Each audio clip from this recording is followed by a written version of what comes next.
তো গতকাল মানে রাতের জন্য রান্না করছি কয়টা চিংড়ি মাছ। কালকে যেহেতু মেয়ের পরীক্ষা আছে, তো আমি রাতে রান্নাটা করে নিই দুপুরের পর্যন্ত, কারণ সকালবেলা উঠে মেয়েকে নিয়ে চলে যাই, 8টা বাজে যাই, আস্তে আস্তে 2টা 2:30 বেজে যায়। তো তার জন্য একটু কয়টা চিংড়ি মাছ বোনা করছি। পেঁপে দিয়ে একটু রুই মাছ 3-4 পিস রুই মাছ দিয়ে একটু ভেঙে রান্না করছি। এটা আমাদের জন্য রুটি দিয়ে খাওয়ার জন্য আর কি।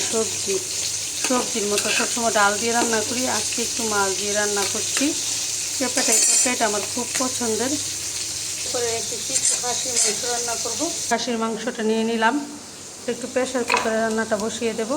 এদিকে একটু ট্যাংরা মাছ ভুনা করেছি, তো সবাইকে খাইয়ে 4 পিস রয়ে গেছে আরও। তো এটা সকালে খেয়ে নেবে নাস্তার সাথে আর কি। মাংস আরে এখানে 500 গ্রাম মাংস মতো নিয়েছি, দিয়ে দিলাম পেঁয়াজ, কাঁচামরিচ, আদা রসুন বাটা।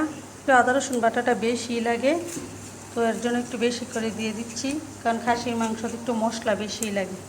পরিমাণ মতো লবণ, গুঁড়া, একটু মরিচের গুঁড়া, হলুদ গুঁড়াটাকে আমি একসাথে মিক্স করে নিয়েছি। ধনিয়া জিরার গুঁড়া, কিছুটা পেঁয়াজ বেরেস্তা,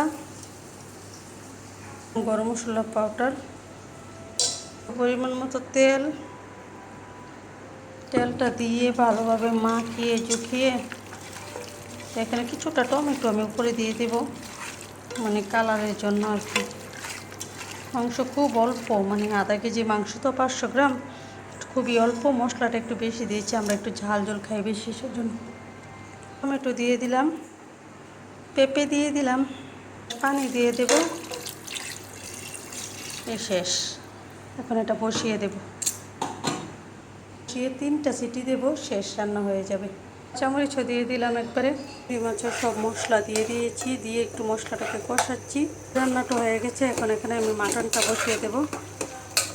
এক হাতে ক্যামেরা হলে যা হয় আর কি, নড়া চড়া একদম সেইভাবে হয়। তো এখন শেষের তরকারিটা হয়ে গেছে, কত সুন্দর হয়েছে, একদম মাছ বেশি করে দিয়ে রান্নাটা করেছি। দেখতে কালারটা সেই হয়েছে না? চিংড়ি মাছের মশলাটা কষানো হয়ে গেছে, এখন চিংড়ি মাছগুলো দিয়ে একটু রান্নাটা করে নেব, শেষ।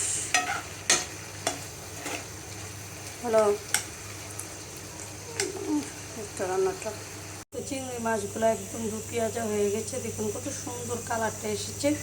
তো এদিকে মাটনটা হয়ে যাচ্ছে, মাটনটাও 2টা সিটি এসে গেছে, আর 2টা সিটি দিয়ে বন্ধ করে দেবো, যেন মাংসটা একদম সফট। মাটনটা আমার 2টা সিটি, আর একটা সিটি আছে, বন্ধ করে একটু ভুনা করে নেবো আর কি ডাকনাটাও কি। তো মাটনটা রান্না হয়ে গেছে, দেখুন কালারটা। প্রেশার কুকারে 3টা সিটি দিয়ে তারপর আমি প্যানে ঢেলে নিয়েছি। তো এই তো রান্না বাড়া শেষ। এখন রাতে রুটি খাবো, রুটি সেঁকে নিচ্ছি। রাতে আর সকালের জন্য রুটি কতগুলো বানিয়ে নিয়েছি, কারণ সকালবেলা তো টাইম থাকে না, ঘুম থেকে উঠে তাড়াহুড়া করতে হয়, তার জন্য রাতেই সব কিছু করে নিই। সবাই ভালো থাকবেন, আল্লাহ হাফিজ।